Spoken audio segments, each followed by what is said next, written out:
Yawag, tinubuan yun. Saksi ning kaunggoyan. Oo. Ubos niya itong dakong kahoy. Tumataw ang imong Uy. Bugna kayo.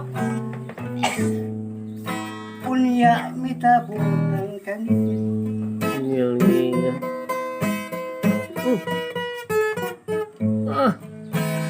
Kay kidaguman manalang.